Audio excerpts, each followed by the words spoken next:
파리의 심장에는 오래된 돌로 지어진 거대한 성당 하나가 서 있습니다. 수많은 전쟁과 기도, 축제와 죽음을 묵묵히 지켜본 건물. 사람들은 그 성당을 올려다보며 하늘을 떠올렸지만 어떤 이에게 그곳은 하늘보다 더 깊은 고독이 머무는 자리이기도 했습니다. 오늘 들려드릴 이야기는 바로 그 성당 아래에서 시작된 한 편의 비극입니다. 누군가는 사랑이라 불렀고, 누군가는 욕망이라 불렀으며, 또 누군가는 운명이라고 말했지요. 그러나 이야기가 모두 끝난 뒤에 남는 것은 화려한 사랑의 승리가 아니라 한 사람의 순수함과 몇 사람의 집착과 그리고 세상이 만들어낸 잔혹한 오해였습니다. 시간은 15세기 파리. 도시는 늘 소란스럽고 사람들은 늘 누군가를 구경하고 누군가를 조롱할 준비가 되어 있었습니다. 광장에는 웃음과 야유가 뒤섞였고 거리의 군중은 쉽게 열광하고 더 쉽게 잔인해졌습니다. 그날도 축제는 한창이었습니다. 사람들은 가장 기괴한 얼굴을 뽑는 우스꽝스러운 놀이에 열중했고 떠들썩한 환호 속에서 한 사내가 군중 앞에 모습을 드러냅니다. 그의 얼굴은 사람들의 조롱을 부르기에 충분했습니다. 뒤틀린 몸, 굽은 어깨, 한쪽 눈, 거칠게 일그러진 인상. 사람들은 그를 보고 웃었습니다. 그 웃음은 기쁨이 아니라 자신보다 약한 존재를 향해 던지는 안전한 잔인함이었습니다. 그의 이름은 콰지모도, 노틀담 대성당의 종직이었습니다.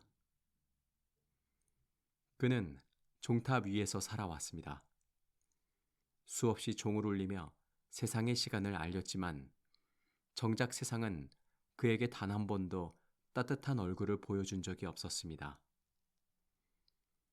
무거운 종소리 속에서 청력을 잃어가며 사람의 말보다 진동과 침묵에 더 익숙해진 삶. 그에게 파리는 발밑의 도시였고 인간은 멀리서만 바라보는 존재였습니다. 그를 거둔 사람은 클로드 프롤로였습니다. 성직자이자 학문의 밝은 인물. 겉으로 보기엔 엄격하고 냉정하며 신에게 자신을 바친 사람. 콰지모도는 프롤로를 거의 절대적인 존재로 여겼습니다. 버려졌던 자신을 거두어준 유일한 사람. 세상이 자신을 괴물이라 부를 때 그래도 살아갈 자리를 준 사람. 그래서 콰지모도는 그의 명령이라면 무엇이든 따랐습니다. 그것이 옳은지 그른지조차 묻지 못할 만큼. 그리고 바로 그 무렵 파리의 또 다른 한가운데에는 모든 시선을 끌어당기는 한 소녀가 있었습니다. 그녀의 이름은 에스메랄다. 광장에서 춤을 추는 집시 소녀. 가벼운 발걸음, 바람처럼 흔들리는 치마. 누구에게나 미소를 건넬 것 같은 얼굴.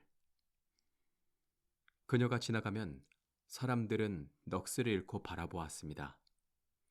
하지만 그것은 존중의 시선이 아니었습니다. 동경과 욕망, 편견과 호기심이 뒤엉킨 시선이었지요.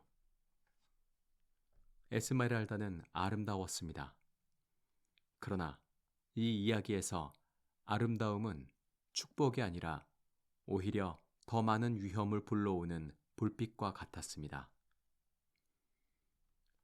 프롤로 역시 그녀를 보았습니다. 그 순간 그의 내면에서 오래 억눌러 두었던 무언가가 흔들리기 시작합니다. 그는 성직자였습니다.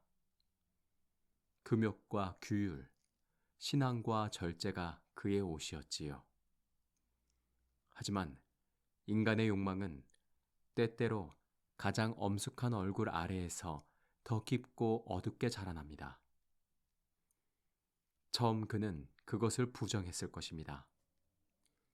기도로 눌러보려 했을지도 모릅니다. 그러나 마음속에서 한번 시작된 불길은 신의 이름으로도 완전히 사라지지 않았습니다. 프롤로는 에스메랄다를 원하게 됩니다. 사랑이라 부를 수도 없고 정욕이라고만 하기에는 더 뒤틀려 있는 감정. 차지하고 싶고 복종시키고 싶고 자신이 갖지 못한다면 망가뜨리고 싶어지는 감정. 그것은 이미 사랑이 아니라 집착이었습니다. 결국 그는 콰지모도에게 명령합니다. 에스메랄다를 납치하라고. 깊은 밤, 좁은 골목길. 에스메랄다가 갑작스럽게 습격당하던 그 순간, 한 젊은 장교가 나타나 그녀를 구해냅니다. 그의 이름은 페비스. 빛나는 갑옷과 잘생긴 얼굴, 그리고 영웅처럼 보이는 등장.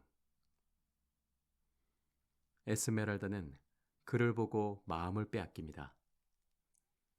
그것은 어쩌면 너무도 자연스러운 일이었습니다. 험한 세상 속에서 자신을 구해준 남자. 젊고 아름답고 당당한 기사. 누군가를 사랑하게 되는 데에는 때로 긴 설명이 필요 없으니까요. 하지만 삶은 자주 가장 아름답게 보이는 것에 가장 얕은 마음을 숨겨둡니다. 납치에 실패한 콰지모도는 붙잡혀 사람들 앞에 끌려 나옵니다. 재판이라 부르기에도 민망한 조롱 끝에 그는 공개적으로 벌을 받게 되지요. 광장 한복판에 묶인 채 사람들의 비웃음을 견디며 먹이 타들어가도록 물을 원하지만 아무도 다가오지 않습니다. 사람들은 괴물의 고통을 구경거리로 바라봅니다. 누군가는 웃고 누군가는 손가락질하고 누군가는 더 큰 수치를 주기 위해 한마디씩 던집니다. 그때 군중을 가르며 한 사람이 걸어옵니다. 에스메랄다였습니다. 그녀는 조롱하지 않았습니다. 비웃지도 않았습니다. 그저 말없이 물을 내밀었습니다. 그 짧은 순간은 콰지모도의 삶 전체를 바꾸어 놓았습니다. 세상이 처음으로 자신을 인간처럼 대해준 순간. 누군가가 두려움 대신 연민으로 자신을 바라본 순간. 한 모금의 물은 그에게는 처음 받아본 자비였습니다. 그날 이후 콰지모도는 에스메랄다를 사랑하게 됩니다. 그 사랑은 조용하고 서툴고 무엇보다도 보답을 바라지 않는 사랑이었습니다. 그녀가 자신을 사랑하지 않아도 좋고 자신을 바라보지 않아도 좋았습니다. 그저 그녀가 살아있기를, 안전하기를, 자신의 손이 닿지 않는 곳에서도 행복하기를 바라는 마음. 그것이야말로 이 이야기 속에서 가장 순수한 사랑이었습니다. 하지만 에스메랄다의 마음은 다른 곳에 있었습니다. 그녀는 여전히 페비스를 꿈꾸고 있었지요. 그러나 페비스는 그녀가 믿는 것처럼 고결한 영웅이 아니었습니다. 그는 매력적이지만 가볍고 열정적이지만 책임지지 않는 사람이었습니다. 에스메랄다에게는 운명처럼 다가왔지만 그에게 에스메랄다는 지나가는 설렘에 가까웠습니다. 이 비극에서 가장 가슴 아픈 부분은 누군가가 사랑받을 자격이 없어서가 아니라 사랑의 방향이 늘 어긋난다는 데에 있습니다. 콰지모도는 에스메랄다를 사랑하고 에스메랄다는 페비스를 사랑하고 프롤로는 에스메랄다를 집착하며 페비스는 누구도 진심으로 사랑하지 않습니다. 마음은 모두 움직이고 있는데 그 어느 마음도 제대로 닿지 못합니다. 어느 날 밤, 에스메랄다는 페비스를 만나게 됩니다. 꿈꾸던 사랑이 마침내 가까워지는 듯한 순간. 하지만 그 장면을 어둠 속에서 지켜보던 프롤로는 질투와 광기에 사로잡혀 결국 칼을 휘두릅니다. 페비스는 쓰러지고 그 죄는 순식간에 에스메랄다에게 뒤집어 씌워집니다.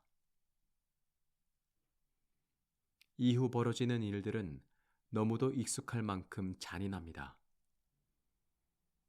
힘없는 사람은 쉽게 범인이 되고 편견 속에 살아온 사람은 변명할 기회조차 얻기 어렵습니다. 집시 소녀라는 이유, 아름답다는 이유, 의심받기 쉬운 존재였다는 이유만으로 에스메랄다는 죄인이 되어갑니다. 신문은 그녀의 진실을 듣기 위한 자리가 아니었습니다. 이미 정해진 결론으로 끌고 가기 위한 절차에 가까웠지요. 고통과 공포 앞에서 무너진 그녀는 결국 모든 것을 잃고 마녀와 살인자라는 오명을 뒤집어 쓴 채 사형 선고를 받습니다. 그리고 처형의 순간 군중은 또다시 모여듭니다. 누군가의 죽음을 보기 위해, 누군가의 절망을 구경하기 위해. 그때 높고 어두운 노트르담 대성당에서 한 그림자가 날아오르듯 내려옵니다. 콰지모도였습니다. 그는 놀라운 힘으로 에스메랄다를 안아올리고 성당 안으로 데려갑니다. 그리고 외칩니다. 이곳은 피난처라고. 이 성당 안에서는 누구도 그녀를 함부로 데려갈 수 없다고. 그 순간 노트르담은 더 이상 단순한 건물이 아닙니다. 세상의 편견과 폭력으로부터 한 생명을 잠시라도 지켜주는 마지막 돌벽이 됩니다. 콰지모도는 자신의 모든 것을 걸고 그녀를 보호합니다. 먹을 것을 가져다 주고 멀리서 조심스럽게 그녀를 바라보고 혹시라도 자신이 그녀를 무섭게 하지 않을까 한 발짝 더 물러섭니다. 그는 그녀 곁에 있고 싶지만 함부로 다가가지 않습니다. 사랑을 말하고 싶지만 그 사랑이 그녀에게 짐이 되지 않기를 더 바랍니다. 그러나 에스메랄다는 여전히 페비스를 잊지 못합니다. 그리고 콰지모도의 얼굴보다 마음을 먼저 볼 만큼 그녀 역시 완전히 자유로운 사람은 아니었습니다. 그녀는 친절할 수는 있었지만 그를 사랑할 수는 없었습니다. 그 사실이 콰지모도를 무너뜨리지는 않습니다. 오히려 더 깊이 슬프게 만들 뿐입니다. 그는 알게 되지요. 가장 진실한 사랑이 언제나 이루어지는 것은 아니라는 것을. 성당 밖에서는 또 다른 혼란이 일어납니다. 에스메랄다를 구하려는 자들, 그녀를 다시 끌어내려는 자들, 서로의 의도를 오해한 채 폭력은 더욱 커져갑니다. 그리고 그 혼란의 중심에는 끝까지 프롤로가 있습니다. 그는 마지막 순간에도 에스메랄다를 놓지 못합니다. 살려주겠다며 유혹하고 자신에게 복종하라고 속삭이고 거절당하자 다시 냉혹한 얼굴로 돌아섭니다. 사랑받지 못한 사람이 슬픈 것이 아니라 사랑받지 못한다는 이유로 상대를 파멸시키려 드는 마음이 얼마나 무서운지 프롤로는 끝까지 보여줍니다. 결국 에스메랄다는 다시 붙잡히고 이번에는 아무도 그녀를 구하지 못합니다. 그녀는 사라져가는 생의 끝에서까지 자신이 왜 이런 운명을 맞아야 하는지 알지 못한 채 차가운 죽음 앞에 놓입니다. 젊고 아름답고 누군가를 진심으로 사랑하려 했던 한 사람이 세상의 편견과 권력의 왜곡 속에서 너무 쉽게 사라지는 것입니다. 프롤로는 높은 곳에서 그 장면을 내려다봅니다. 자신이 만들어낸 비극을 마치 운명의 판결이라도 되는 것처럼 바라봅니다.